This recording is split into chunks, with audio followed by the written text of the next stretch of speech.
Thank you for joining us again on another episode of Get Ready News. I'm Mark Lindsted. This is my brother David Lindsted. And we like to look at news articles through the lens of the Bible. And we had such a great response last week to our episode where we were standing in front of the screen here and going over a timeline that we thought we'd just cut to the chase this time and just start by standing through our PowerPoint and then right into a timeline where we think we can show some of the things you might see in the news today and where they will fall in the end times. Yeah, that's pretty exciting. One of the reasons we even made this channel was to take news that we see every day and how does that apply to the Bible and to end times. And I think this is a perfect course for us to stand in front of a chart and kind of point where we think this falls. Yeah, and it's a wonderful medium. We are so blessed to be able to use this studio with our sister ministry, Bible Truth and Prophecy. We're both kind of under the same umbrella of Milk and Honey Ministries. We do tourism to Israel, we do prophetic teachings, and we do, of course, news articles as well. So today we're gonna cover a few things we might see in the Bible, but we're going to start with David reading a scripture here for us. Right, I want to set up the context and what we're going to look at today. There's a thought when the first seal is opened in the seven seals of Revelation, what that's going to look like, and we kind of want to discuss that. Let me read this passage. For you that want to read along, it's Revelation 6, verses 1 and 2.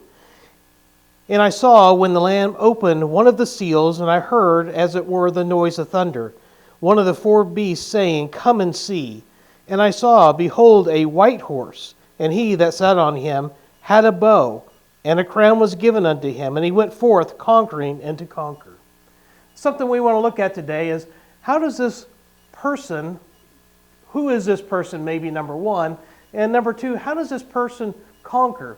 It's been brought up before that it says he has a bow, but there's no arrows in his quiver. Mm-hmm. It says that he's given a crown, so he doesn't win a crown by force, but yet he conquers. So I kind of thought that would be kind of a neat thing to look at is, how does this person conquer and become crowned king? Yeah, I think there's several ways to look at that. There's more than one way. There's more than war to win a kingship in a way, and there's probably more ways even without war than there is with war. With war, it's one way. Right, exactly, and we see throughout history how information has won wars and how information has been used to conquer. Yeah. Well, interesting. So, how do you see this today? Well, you know, one of the things I look at is some of the articles that I've found talk about how information is controlled. Here's an interesting one from North Korea. Here it says, North Korean reportedly executes 30 officials in purge over flood. Now here's what's going on. Kim Jong Un is executing these 30 officials because he didn't stop the floods. They didn't stop the landslides. They didn't do this stuff. And you ask, well, how would they have ever done that? Well, you know, North Korea is not without its share of mythical beliefs and brainwashing, as it were. I mean, just look at what they teach about their own leader. Oh, it's bizarre. I think there's a big list of them somewhere that tells all these different things that have been taught. Well, I pulled up one of these lists, and we won't go through all of them. This here is just about 10, and we'll just touch on a few. Just so you know, the hamburger creator was Kim Jong Un. He created the hamburger. And speaking of food, he talked about how sawdust is full of nutrients, encouraged people to eat this building material off. We've seen that used in other places before, but sawdust has nutrients in it, huh? Yeah, sawdust is great for nutrients. He has a supernatural body. He's supernatural bodily functions. He doesn't require a toilet at any time. Wow. Now, explain to me how his closest personnel don't know that he requires a toilet. That's an interesting thing to think about. He's got a magical beginning. He was born, his birth was atop a sacred mountain and saw a new star created, and winter turned to spring on his birth. He's a fashion icon. Wow. Yeah. Maybe for Hillary Clinton, but I don't know about the rest of us. Everyone loves North Korea. According to their news and what they pipe into them, everybody loves North Korea. And Japanese even stole time from them. Back in the 1919 occupation, they stole time. Wow. I mean, there's so many things to go on and on about with this, but we can see how this is used to control people. Yeah, and you would say, Dave, I understand. This is just a little island. This is just North Korea, and this guy has taken over this whole continent or little island, and this could never happen worldwide. I got news for you. It can happen worldwide. In fact, here's an article. It's very interesting. It says how American journalism became a mouthpiece of the deep state. Wow. Yeah. Well, I've seen various articles and reports now of how it's coming out more and more every day of how much the government actually wanted and pressured Facebook, Yep. Twitter or X, and Instagram and these places to curtail what was being said on there, to censor people. Yeah, absolutely. And Zuckerberg is under a big firing squad right now, trying to explain why it is he went with the government and blocked all this stuff out.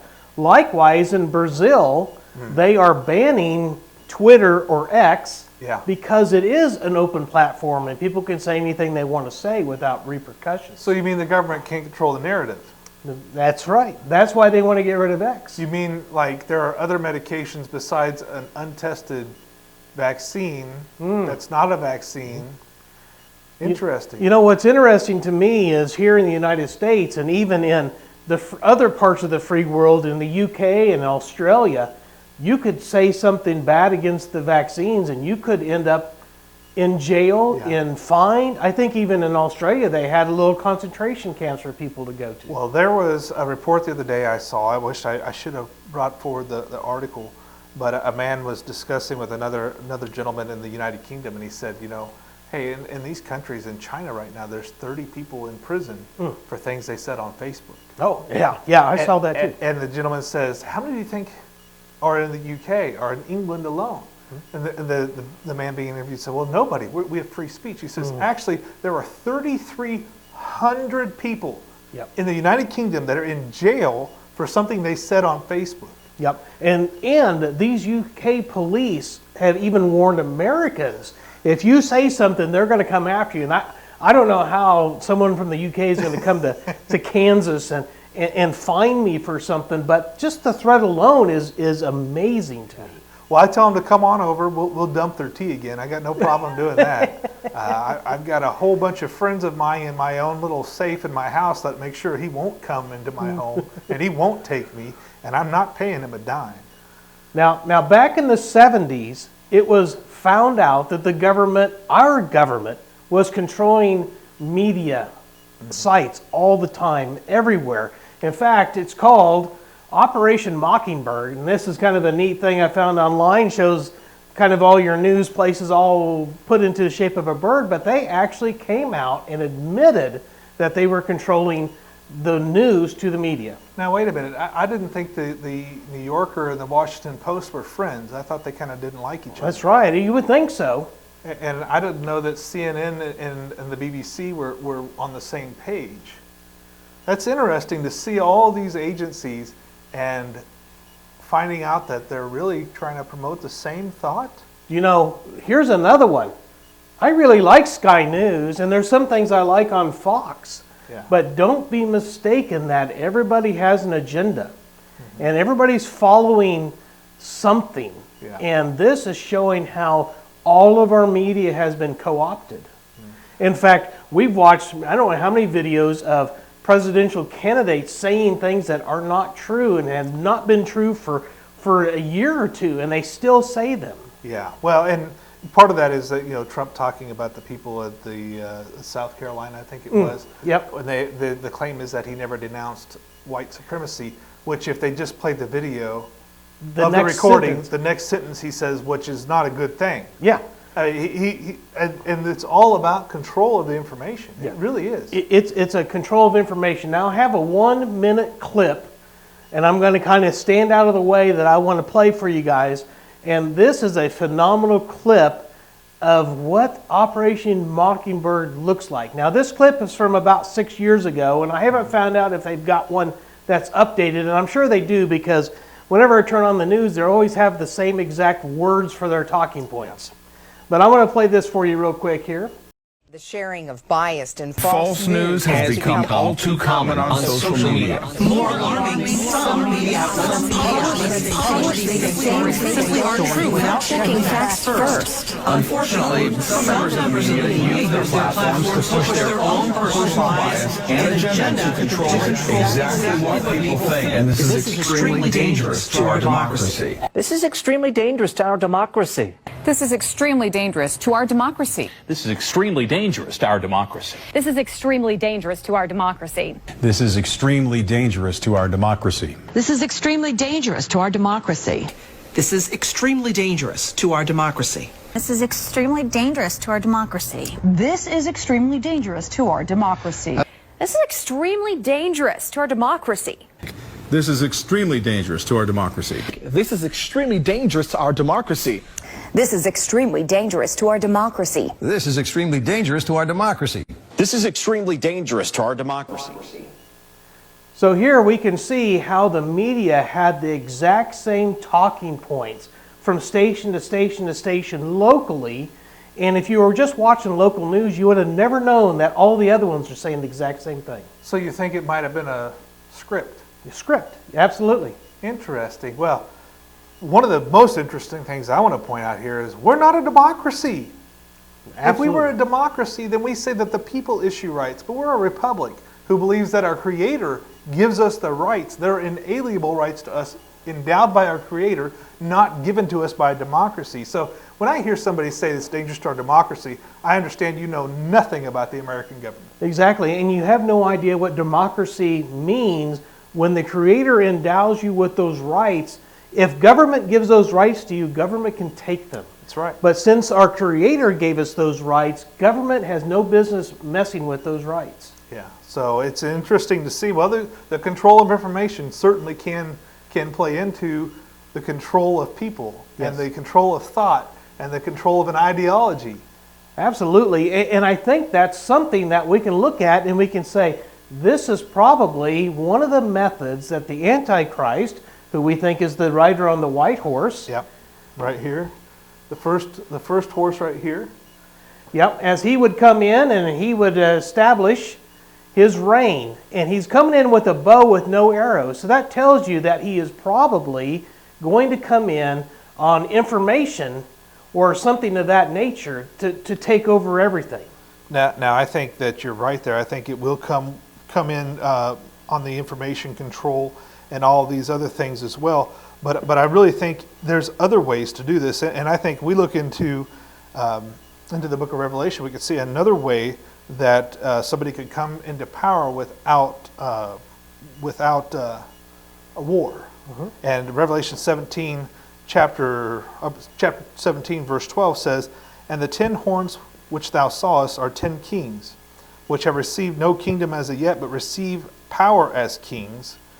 As 1 hour with the beast, they have one mind, and one shall give power and strength unto the beast." So what I think we're looking at maybe is, in this scenario, is 10 regions. Huh? So the world's already been divided into 10 regions by the UN. That's right. We see 10 leaders of these regions, and they're all weak world leaders. I mean, you look at where we're at right now, we've got some pretty weak world leaders. And they come in and they find a man who is going to bring peace. Everybody loves him. He's very charismatic, and they give their power over. It says in 1 hour, and I don't think it's maybe a literal hour. I think it's just a short time. Yeah. They hold power for a short time, then they give all their power to the Antichrist. Absolutely, and we look at our leadership today in America, and we can see how weak it is. And even though I support the opposition to who's in power now, that doesn't mean that he wouldn't be part of this too. Because whoever is in charge during this time is going to give his power or her power to the Antichrist. Yeah. But all over the world, we see weak leadership. Sure. Even if you look at Ukraine, yeah, Zelensky is not a leader over there. He's an actor looking for money. I don't know how many of his generals have been brought up and showing how they've been stealing the money that we're sending over there.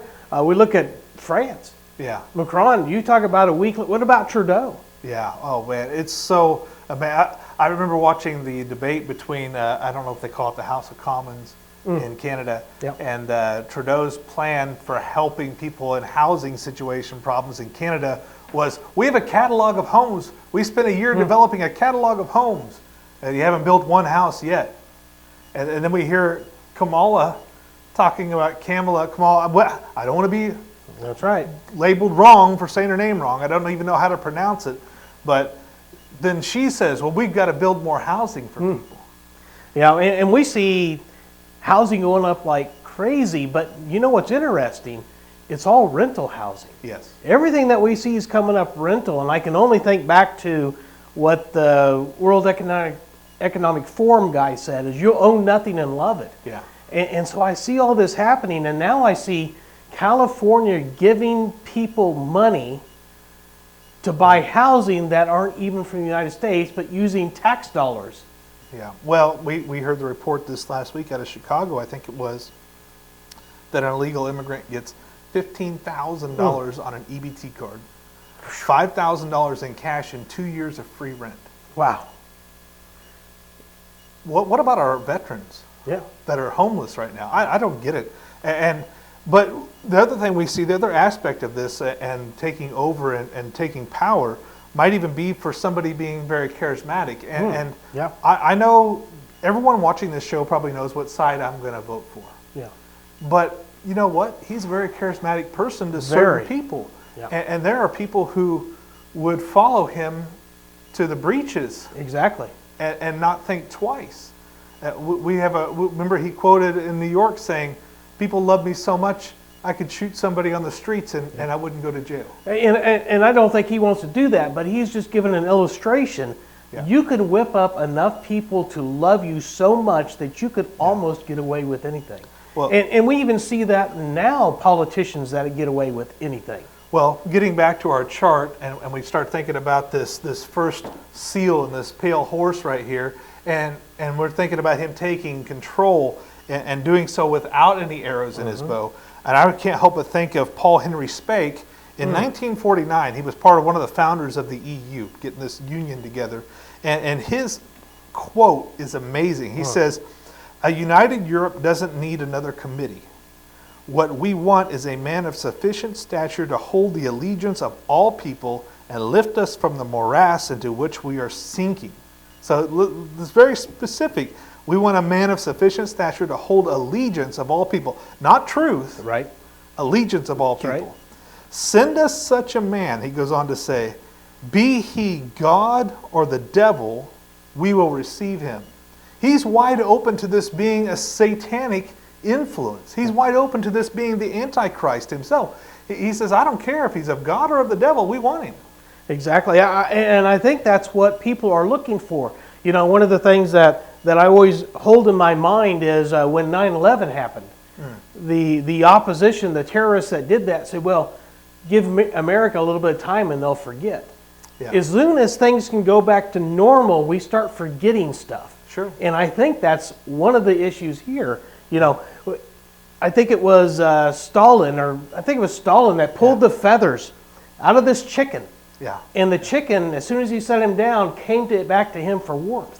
Yeah. Well, no, for food. For food. Yeah. He plucked all the feathers off the chicken, live chicken, ripping its feathers out. And the chicken was terrified, didn't know what was going on. And he comes down and he puts a little food down by his foot, and that chicken comes right up, starts eating again, goes right to his hand. Yeah. As soon as things get back to the normal, people accept whatever has happened. Well, and I think that also goes to this one world, one religion, one currency, oneness, because when the leadership holds your health care and your food source and your money source and all your sources of everything in their hand, they can do whatever they want to you, and you have to come back to them. Exactly. The Bible says in Revelation 13, verses 16 and 17, and as he causeth all, both small and great, rich and poor, free and bond, which encompasses everybody, to receive a mark on their right hand or forehead, and that no man could buy or sell, save they had that mark. Wow. So here he is controlling your life. Yeah. He's not allowing, you know, we kind of laugh about this, but, you know, China has a social score. Yeah. And if you do things that are wrong, you may not be able to go out to eat. Yeah. You can only have so much meat a week, and so it restricts what you do. Well, there was a thing that several cities of America signed on to of this 2030 idea. You're only allowed to take 3 airplane flights a year. Yep. You're allowed to buy 2 new pairs of pants a year. You're allowed to do, there's so many things that they limit you to. And how are they going to control it? Well, one world system for monetary is one way. You know, I was talking to a friend of mine who lives in another country, and the homeless people, it's gotten so bad, and they're trying to control things that you don't have cash anymore. No. And I think this is in China, that even the homeless and the beggars have a phone. Yep. And the phone has a QR code, and you scan the QR code if you want to donate $5 to them or whatever you're going to donate. You just scan the code, you type in how much money, and you transfer this money to this online internet bank, kind of like Apple Cash or Venmo or whatever this thing is, and that's how they receive it. So then what do? Well, you say, okay, I know this person's homeless, so we're going to do something really good. I'm going to make it so he can't spend his money at the liquor store. Well, that sounds good. That sounds like a great way to start this, right? No money at the liquor store. So what's he do? He sells his Venmo to somebody else for pennies on the dollar so he can go buy liquor. But what they're going to say is, this is for your own good. And then the next thing you know, they're going to say, hey, I just tried to buy a sofa from this furniture store and it says I can't spend my money there. They say, oh yeah, he didn't support the latest Rainbow Coalition, so they're not allowed to be receiving government funds. They didn't put a rainbow on their door. They didn't make a special chair for somebody of a different social class or somebody of a different belief. And so, well, cakes. They didn't make a cake for somebody. Oh, yeah. So now you can't spend your government cash there. Yeah, and you look over at the UK, and it's coming here. They can't even pray silently. So what if they catch you praying silently? Yeah. You know, you may not be able to give money to church anymore. Wow. You may not be able to go to the store and buy some types of foods, or they restrict you somehow, and that's your penalty, is what they restrict you with. Yeah. But they bill it as, this is good for you. Yeah. This is going to be good. We're going to put you in a 15-minute city, and everything's going to be great. This is going to help the environment. Yeah. Well, as we look at this chart, we can see the first seal here with the Antichrist coming, and we see the second, and the third, and the fourth, and the fifth. Here's what some questions maybe we should try and answer while we're looking at this chart. So in this first 3.5 years, we're seeing 1/4 of the population die, and then again 1/3 of the population die. Is that correct? Absolutely, and I think people have this misconception that this very first 3.5 years, which comes to about here, is going to be peaceful. It's not. Maybe this very first sliver, when the Antichrist first takes over, it's going to look fantastic, but like you said, people are going to die here in the pestilence and the death. 1/4 of the people are going to die here, and then another 2/3 are going to die in this area here. So 2/3, not 1/3, 2/3. 1/3. I can't remember now. 1/3. I think it's 1/3. 1/3. So let's just say for numbers' sake, you have 8 billion people. 1/4 dies, that's 2 billion people are going to die. And then that leaves you with 6 billion. Yes. So you do 1/3 of that, which is 2 billion. 4 billion people will die. Half of the population will die. And this is all right here. Yes. So we're talking just half of the week, half of the 7 years. Yes. And sometimes what I think people don't understand is when they get confused about the peace, I think Israel is going to be at peace here. They're going to feel at peace. They're going to be with their walls down, their weapons put away. They're going to be sacrificing on the Temple Mount. And then, boom, Daniel 9:27, shoo, right here in the middle. And that's when the Antichrist says, nope, you're going to worship me. That's right. The oblation, the offering stops. You're going to worship me. He's going to be the abomination of desolation. And that's why I think that the temple that's built on the Temple Mount during this time, or even if it's built now before we get called home for the rapture, I don't think the Lord will use that temple when he comes back to earth. No, I think there'll be a new temple installed. A new temple. And this will be maybe the 4th temple is what I would call it. And then in the new heaven and the new earth, it comes down from heaven, the Yes. New Jerusalem. So I think there's 4 temples. We got the first one destroyed, second one destroyed, third one going to be built now, and the fourth one I think is going to be the millennial reign, which is at the other end of this chart going forward. We don't have that section up here. So this is just the tribulation period, Daniel's 70th week. This is the last 7 years before Jesus comes again. Yeah, because he's speaking of weeks, but what he really is talking about is periods of 7. 7 years is what that translates to. So when you look biblically into Daniel, that's where you see it's at 3.5 years exactly when the peace will stop. Yeah. And I really think that somewhere in that area right there, right in that peace is going to stop. I believe that the first Gog-Magog war is going to begin right there, but I could be wrong. Yeah. And one of the things that we always get asked is, what does this matter to a Christian? Because in reality, the rapture happens up there at the very first, and we won't be here. Yeah. But we know as we draw closer to this time that the rapture is closer yet. Yeah. So we use it as a thermometer. Well, one of the best ways that I've ever heard this described is by our uncle, Dr. Lindsted, and he says, everyone gets so angry right after Halloween that Christmas decorations go up. And they say, well, what about Thanksgiving? And he says, Thanksgiving's one of my favorite holidays. He says, I'm not too worried about it because when I see the signs of Christmas, I know what's coming before Christmas, which is Thanksgiving. So when we see the signs of the tribulation going to happen, we know that there's something before the tribulation, which is the pre-trib rapture of the church, and we're taken away and out to our period of 7 with our bridegroom. Yes, absolutely. Up here you can see this is our rapture right here, and then we come all the way over to here, and we see the marriage of the Lamb, and this is where our feast is given. Well, I want to thank you for joining us today, and keep reaching out to us with your questions and your comments. And we really enjoy this format with these timelines where we can show you where we think the news is happening right now in today's time. So as we go forward, we'll look for more of these. I think this is a Clarence Larkin timeline, so we'll look for more of these Clarence Larkin pictures because they're wonderful to discuss. And we may even spend a whole episode just going over a timeline, maybe not even talk about a news article. We might just want to explain where things are going and how it's coming. We might have a couple we flip back and forth to. So thank you for joining us today. We hope that you're resting in Jesus Christ as your Savior. You're not worried about the tribulation because you're going to be raptured up into heaven. Thank you. We'll see you next week.